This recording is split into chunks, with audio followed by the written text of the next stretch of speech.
Yeah. Okay, cool. Hello, everyone. It's Katie and Nico and Nick at Books with Pictures in Portland, Oregon, and we are here to tell you about the new comics this week. New comics this week. All right. Nick, do you want to start with Denver? Yeah, sure. I can start with Denver. Denver. This stereotypical, not stereotypical. The regular old, the world has fallen apart through calamity with natural disasters. The moon was hit by a big meteor that kind of took a big chunk out of it, and therefore took it off a little bit off of where it's supposed to be. So it changed, the tides. There's lots of yeah. There's lots of stuff happening here that is kind of like very much what happens after the world gets destroyed from natural disasters. Denver is the only city left because it's well, so not tall, the only city. But It's the one that everyone wants to go to, but also there's a couple of little islands of different things all over the place. Because the Chinese government messed up Tibet, so the place to be is Denver. Yeah. So basically, it starts off after all that. It starts off with these. I guess we call them police officer type people that kind of determine. Not determine. They're border patrol. Border patrol. Yeah. They're border patrol. Yeah. So they kind of register who comes in and who comes in basically because no one wants to leave, and they kind of like have a specific amount of people that they have to.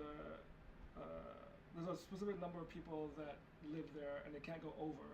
So basically, you can't come in unless someone either dies and you can't have a baby unless someone dies. So basically, it's just them trying to keep that peace, and basically follows one of the characters through his daily routine, and ends up with something happening to someone in his family where he has to go on a mission to get them back. But of course, I'm pretty sure it ties into the fact that he's in charge of who comes in to the city. Yeah, that's basically what this is about. It's pretty cool. I'm gonna talk about rum. All right. You gotta go faster. You're gonna keep us here all night. Really, me? Yes. We did do a really fast one when you weren't here. We're gonna talk about rum. Rum is, as you know, maybe, probably, a cyborg from old-timey comics, and is now coming to join the Energon universe. So this is a #1 issue with Robert Kirkman and Lorenzo De Felici getting the band back together, and Matthias Lopez. And it was great. So this is the Rom you know, except he's kind of amnesiac and kind of rusty and has a new buddy who's a kind of like squishy alien blanket friend. The art, as you would expect from this creator, is freaking fantastic. Look at this action, look at this gooey monster, look at this blanket, look at this villain. The sound effects are absolutely terrific all the way through, and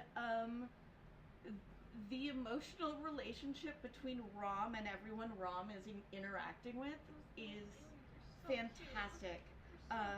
Rom is there to save children, but mostly Rom doesn't remember what Rom is all about, and so he's got a memory problem. He doesn't. Yeah, but anyway, the new guy's called Blanket. We like him a lot, and yeah, it's a cyborg with amnesia and feelings story, and I am here for that. I'm going to talk about the Peter Pringle method. This is some weird shit. So this one is very indie comic. If you're into zines and like the weird stuff that comes out, you should pick this one up. I really like the art in this. It's very, I don't know, it's just very pop. The colors are vibrant and the lines are sick. It's about this dude whose life is falling apart because he has a gambling problem. And his role model is a comedian whose life recently also fell apart, but he got it back together. So surely this guy can get it back together too. That pink. Yeah, some weird stuff happens in it. It does feel like the comedian, like, this is my speculation, but it does feel like the comedian is a John Mulaney reference. But doesn't really have anything to do with it. It's kind of a bummer ending, but like, You should show the cover colors. Is it a one shot? Yeah. It's very, very vibrant psychedelic pinks. Like honestly, as a weird color study alone. Yeah, no, that's it's really cool. interesting. It feels almost like Rezo print adjacent. Yeah. It's just neat. It's neat. Peter Pringle. What have you got? Deadshot. Deadshot's been sent on a mission to figure out where all these clones. They're not clones. What are they called? They're drones. Drones. But they're like bio drones. Yeah. They're not like airplane helicopter drones. Yeah, they're like people looking. And then there's like a dog. Don't show the. Don't. God, no. Okay. First of all, it's spoilers. Second of all, it's messed up. I mean, okay. He does throw up. I get it. Okay. And basically he's on a mission to find that out.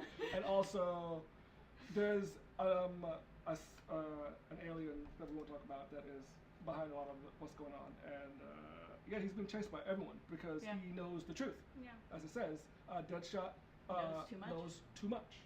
I am really curious, confused about where this sits in the continuity with Bad Seeds, but I guess if Bad Seeds is a 24-hour event, then it doesn't matter much. Yeah.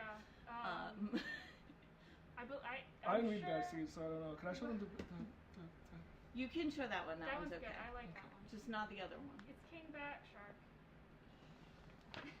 That's all I got. Yeah, so speaking of DC and Bad Seeds, because you already mentioned it, so it's I feel true. like we have to talk about it now. It's so good. It's really good.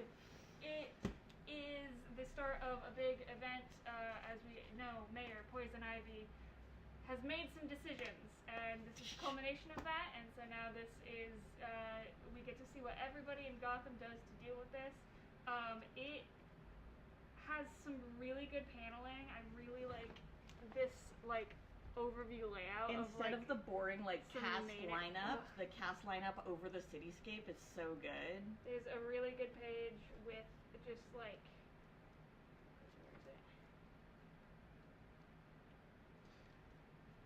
As I stand here awkwardly and try to find the pages I It's like. so pretty. There's so many good pages. So yeah, this is Poison Ivy Gives Up. I really like this page because it's just such a, like, I don't know, all of the paneling in this made me feel like I was watching a movie and like I could see stuff like happening in it's so cool. There's so many good parts. There's a lot of good transitions and panels and things happening. Who's the artist on it? The writers are Matt Fraction and G. Willow Wilson. Killer Croc makes an appearance. We haven't seen him in issues, but here he is. Well, he was in the first Batman. Yes, I know, and this is a callback so cool. Yeah. to that Killer Croc, to Killer Croc who remembers getting rescued by Batman. Oh, it stirs my heart. The layouts were done by Giuseppe Camuncoli, and finishes were done by Cliff Rathburn. Well, that seems like an efficient way to do it. And then Tomeu Murray on colors and Clayton Coles on letters. It's great.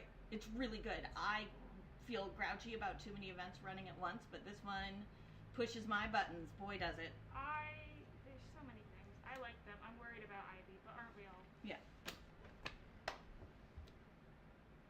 Hammer Fist. This is Rick Remender and Steve Epting with Matt Hollingsworth on colors. This is maybe Remender's least likable protagonist yet. He is a heavily drug-addicted, child-abandoning hitman, and he gets sort of duped into a bank job, and the bank job doesn't go. Shockingly, the bank job goes weird. It's got, like, What If Hellboy, but, like, so much darker. But yeah, it starts as a very gritty crime, underworld sort of vibe, and then it takes a turn for the supernatural right at the end, so I assume we're gonna get demons and stuff, but this one is just a straight up unlikable man makes bad choices comic book. With some light nudity. Did you read any more? No, we got you. Okay. Do you want to talk about? Yeah. Yeah. I have a What If X-Men. This one is a one-shot question mark. featuring a world where instead of the story of Charles Xavier eating his twin Cassandra Nova in the womb, it happened the other way around. So in this world, Cassandra Nova Didn't is... eat her, he strangled Well, her. it was... yeah, there is a weird page about that, actually. It's just better to say ate her, because that's, like, colloquial how it happens. But, yeah, there is a weird, like, fetus psychic blast thing that happens that was funny. Anyways, so this is the world that Cassandra takes over.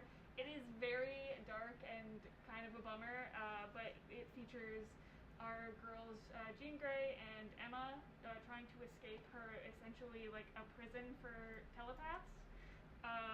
And we see a couple of the other X-Men who are very clearly under Cassandra's control, and stuff gets really weird at the end. Wow. Yeah, I mean, it gets. Who's the team on this? This one is Ashley Allen and Sumit Kumar. Interesting. Which, yeah, no, I enjoyed it as like a what if. Cassandra Nova continues to freak the hell out of me. This one has a lot of body horror, as everyone should expect. Yeah. Black Tower, The Raven Conspiracy. This one is so very right up my alley. This is Rom V and Mike Perkins and Mike Spicer, and it is a London procedural / everyday people have psychic powers / what if the government had secret monster detectives. My heart. I like it so much. I like that it's very global. There is like magic is a thing that happens in all parts of the world, and our protagonist is this Native American boy who moved to the UK because his grandfather told him that there was no magic left in America, and so he wants to live somewhere where there's magic. But there is this sense of like there are many different magical traditions, and they can all exist at the same time in a very Rom V sort of way. But mostly like our vibe here is like this is a BBC detective procedural. It's, 7 episodes, they're each an hour long, and they're going to get us where they're going. I also like that this is Black Tower, The Raven Conspiracy, which implies to me that there will be more Black Tower books, and the first book is, or the first arc is The Raven Conspiracy. So, if you're a Constantine person, if you're a, what else? Rivers of London sort of person, like that British detective procedural with monsters and magic. Oh, it's real fun. I can't wait to see what happens next. The covers for these are really cool too. Yeah. The one with the crows on it, I really like that one. Yeah. Well, it's the Raven Conspiracy. Traits? Yeah. Let's talk about traits. Do you want to just do 3 mangas at once? I can. They're different from each other. They are very different. Okay. Very You just different. catch your transition when you need it then. So I'm going to start off with this manga called Half is More. This one I am actually thrilled about. It is the story of a girl and her brother who are half Japanese and half, their father is French black. So they don't exactly fit in Japan. And so the entire story focuses on how she chooses to deal with that, and how her brother chooses to deal with that, which they handle things very differently. If you don't know, Japan is not super diverse. So anytime anyone looks a little bit different in Japan, it's very, very pointed out. So being half black is an interesting time for them, I will say. There's a lot of microaggressions that happen to her, and the way she handles them is she tends to go with humor, but there's a lot of emotions in it, with teaching her non-mixed friends how to deal with things. She does also have a little support group of friends who are also various, like half Japanese and half Filipino, and half Japanese and half Brazilian, and they all have like a little support circle, so that's neat. So yeah, very excited about that one. Absolute Martian Manhunter Volume 2 is out. We all love it. You should get it. I don't think there's much to say about it, but that it's awesome, and that Everything, every page, every moment of it is wonderful. If you've read the first one, which I'm pretty sure everyone has already, yeah. This volume gets more into the world, into the job, into the work of Martian Manhunter. It's not just like him and his family. It gets much more involved. The world gets bigger. Yeah. The colors remain just some of my favorite things. Did you do any more of those like see-through moments? I believe so, yes. But I do, no. But yeah, there was also, if you are a person who reads things about comics on the internet, there was a really sweet interview with Dennis Camp about writing both the father, the Martian Manhunter character, and his son as sort of different flavors of autistic. And like the metaphors are hitting that really hard, but having him talk about like specifically, this is the kind of alienation from the world that I'm talking about here. Was lovely. So look that up if you like that kind of thing. I want to tell you about Raise the Bar. Raise the Bar is so much fun. It is about a girl named Sam Sanchez who lives in Chile, and she decides, so she has, since she was tiny, really liked picking up heavy things. She likes going on camping trips and picking up logs. She goes to show and tell and says she has something to show, and then picks up the teacher's desk and everything falls off of it. And that's her show for show and tell. So she has her whole life like picking up heavy things. And then when she's a kid, she sees Olympic weightlifting on television and is like, oh, it's me. And makes that her goal. And this is, you can see it's fat. It's a big middle grade book that follows the... Is that a flying squirrel in there? She has a pet chinchilla. Oh, okay. That is so expressive. Yeah, the pet chinchilla is great. Goes everywhere with her in her bag. But she goes from lifting at home with no equipment, like, you know, just like in her basement, no coach, and she tries out as the poor weird kid for this big like scholarship opportunity to be trained by her idol. And then she goes on to train to do the first championship, to do, so like it follows her through a couple, I think 1 full year of athletic training to be an Olympian. She's in high school, but she's like working with tutors, like she's a very serious at like living away from home training athlete. Here I want to show you the chinchilla. Yeah, the chinchilla is great all the way through. I do love an animal friend.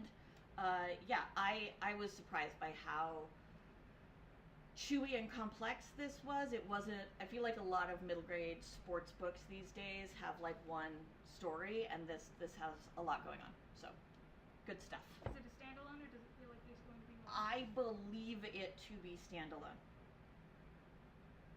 Cool. I think. But yeah, like there's a lot of social class stuff and like a lot of online influencer stuff, and how do we deal with that? Like it's very much set right now. Yeah. I have Don't Confuse Me, Yamori-kun. This is about 2 friends who are starting their first year of high school, and they decide that, you know, they've been weird kids. It's a fresh start. They're gonna go out and do whatever they want. They're gonna be different, and they're just gonna put their efforts into being cool kids, basically. So when they go to school and he shows up and he sees his friend is in the girl uniform, he's like, wait, this is not what is happening. So his friend is very different all of a sudden, and in the girl uniform, and is going by Yamori-kun, and and he's having weird feelings about this. So I don't know yet if this is just a cross-dresser thing or if it's a trans thing. I'm thoroughly excited either way.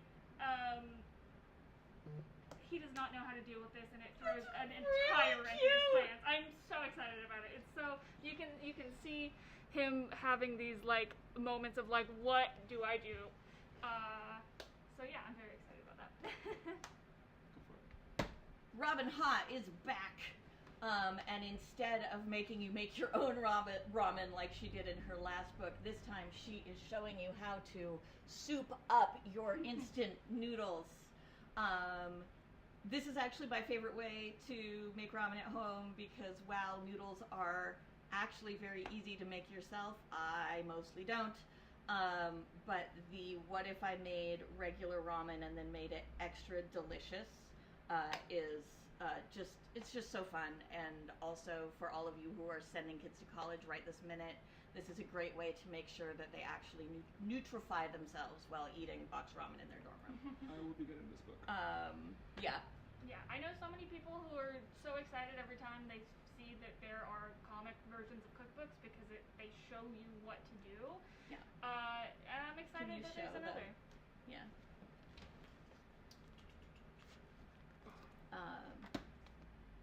Very, very straightforward images, and it tells you literally step by step what to do.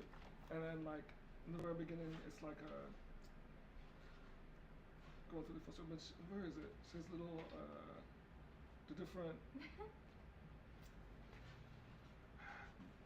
ingredients that you would need. But anyways, yeah, good stuff. Earth to Chris Cleavey. This is another middle grade that just came out. Chris Cleavey is, it doesn't say actually, but probably third grader, who has a very active imagination, loves science fiction, has his little clique of best friends, and starts having really, really strong, they start off as imaginary thoughts and then they turn into sort of beliefs and compulsions around the aliens that are invading the Earth. And he has all sorts of rituals that he has to do to protect us from the aliens that are invading. And he believes that if he doesn't do these rituals just right, the aliens will get him. This turns into a story about OCD. Chris Cleavey is a kid who has sort of suddenly, in his middle grade years, developed OCD around his mom introducing a boyfriend to the household, which Chris Cleavey believes is an alien invading his household. So it's really sweet. It's a little scary. And he does get some real good CBT therapy finally at the end of the book, and we get to see a little bit of what that looks like for our 7-year-old. I just like this face. Very expressive. Definitely, if OCD is a thing that happens in your family or that you want your kid to know more about, this is a sort of lighthearted opportunity to do that. It's also just a really fun story for being compassionate to kids who are having a mental health hard time. And there's aliens. There's kind of a lot of graphic novels that are middle-aged about OCD, and I'm kind of obsessed with that. We're having that moment, right? So last week a book came out called Exposures, which is it's an alien-free story about a girl with severe OCD in, I want to say, middle school. She's 12.